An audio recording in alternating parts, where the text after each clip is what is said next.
This is part 3 on restoring 4 David Bradley garden tractors. So it looks basically the same as the last video, but I wire wheeled that chassis, and I also did this one here, and then that hood and grill, and that hood and grill. Basically I did half the other day, and then I'm going to do half today. I also made the steering column for this 1960 chassis, so then that way it has a steering column because that was missing.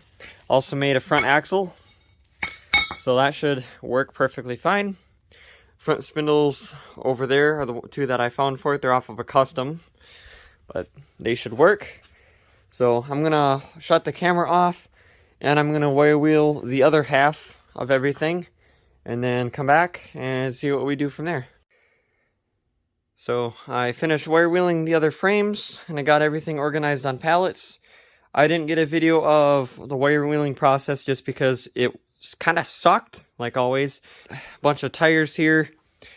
These 2 rims here are junk. I'm hoping I can just pull the hubs out of these and drill new holes in these for the 3 lug hubs, and hopefully they'll work, but we'll see.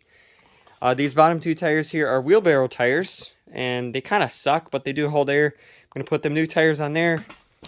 These tires here are junk, so I'm going to put these original Sears tires on those rims. And then I have 1 good rim, and then a tire I can put on that rim, and then I don't have a second rim. But of course you see that does have a 4 lug hub, so worst case I just have a mismatched set. But I'm going to get these tires worked on, and then come back with a progress report and see what happens from there. That was really easy. All I had to do was drill these 2 holes right here, and the hub fit, no problem. So 1 done, 1 to go. So it's all painted. I'm back here in the, I'm going to call it a warehouse, where it's been sitting for a few days. So what I think I'm going to do is I'm going to get the forklift over there, and I'm going to take the 65 because it's the one that has wheels. And then, of course, the front grill for it and all the other parts, load that up on the forklift, and then bring that up front to the shop, and then we'll start putting it together.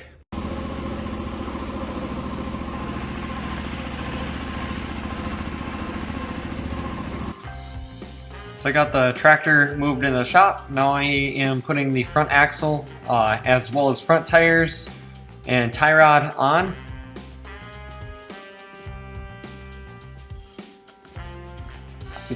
Definitely need to do a little touch-up paint up front there on the frame. As you can see, there's a little bit of rust shining through the paint yet, but I'll get to it. I just painted these tie rods like 5 minutes before putting them on. That's kind of funny that, yeah, the paint wasn't even dry yet. I'm gonna paint these rims. I'm just putting them on just for temporary so I can, you know, move the tractor around without having to paint rims. So as you saw by that, I got the front axle on and the front tires put on, but let's see if the steering actually works. Wow, that's nice and smooth. Seems like it actually turns really sharp. I mean, that's really sharp. Nice.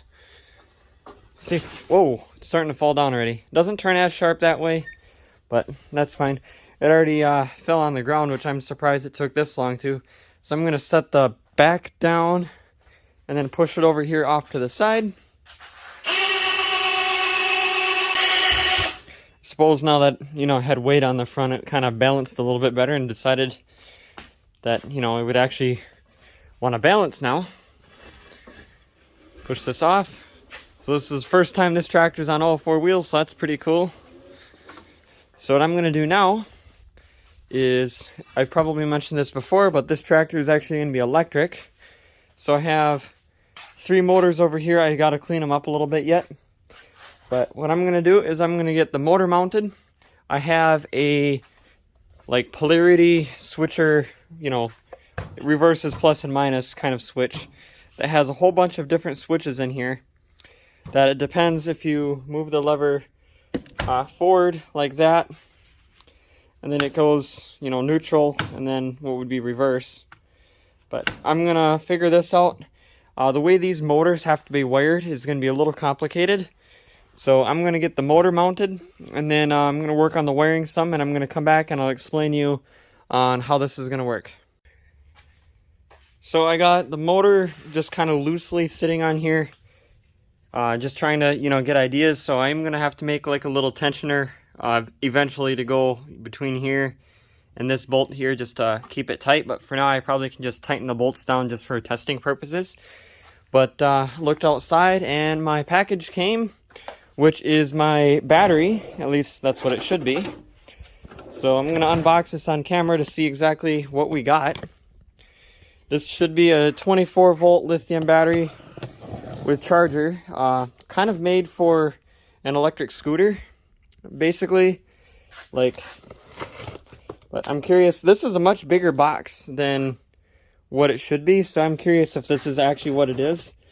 It's supposed to be what it is, because it was supposed to be coming today, so.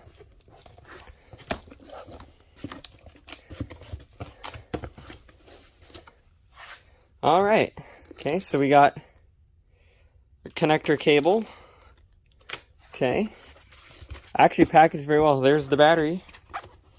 It's actually, oh my, it's heavy. Oh my. Wow, this was like $170 or something like that. I mean, expensive, but I mean, lithium batteries are not cheap. So we got the battery. That thing weighs probably 15 pounds, it feels like. And then this should be charger, which from what I've seen is just like an oversized laptop charger. And it is. And this weighs like almost nothing. So I probably wouldn't want to charge this unattended. This charger weighs basically nothing. I don't know how there's anything in there. Looks like there's a cooling fan. There's a PCB in there, but it's still, like, what's going on here? It weighs nothing. But anyway, I'm going to get that plugged in. So by the time I'm ready for my test drive, I can have it fully charged and actually drive it. Well, it hasn't exploded yet. Listen to that fan. Alright, so battery's still charging, so that's what that background sound is. But I think, anyway, I'm ready to test it out. So I haven't actually tried this yet, so I think what I'm going to do, I'm going to set this booster up there. Connect plus to the red, maybe. A little tricky to do one-handed, but I wanted to get all this on camera of me hooking this up and trying it for the first time. So another thing I'm doing here is I'm not having the frame grounded, which is pretty common for electric stuff. So just in case something was to short out, it can't short out against the frame. So even this relay, the wire just comes and hooks to here. And the motor, the ground input is not part of the aluminum case of the motor. So I'm just going to let that hang down. So supposedly forward and reverse should be right, but I don't know because I haven't tried it. So 12 volt booster is on. It's not driving away, running me over yet, so that's a good sign. In theory, if I push this button, it should move. That was forward.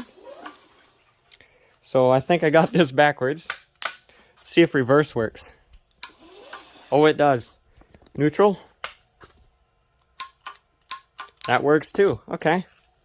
So basically on how this works, the solenoid here, or relay, is what is actually clicking the current, and my forward and reverse switch here, the contacts aren't actually the ones creating the spark, when it contacts. It's the solenoid that does it. So to wear the solenoid out instead of the switch thing is my hope anyway. So I was just gonna say I gotta open the door, but it's electric, so I don't have to. I'm gonna back this up. Let's see if we can get some speed here. Oh my, here we go.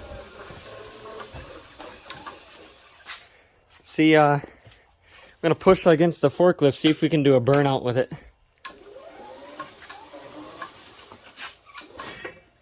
Will it spin the rear tires? Oh yeah. Not bad for 12 volts. Bogging it down, leaving some black marks on the floor. Well, that's cool.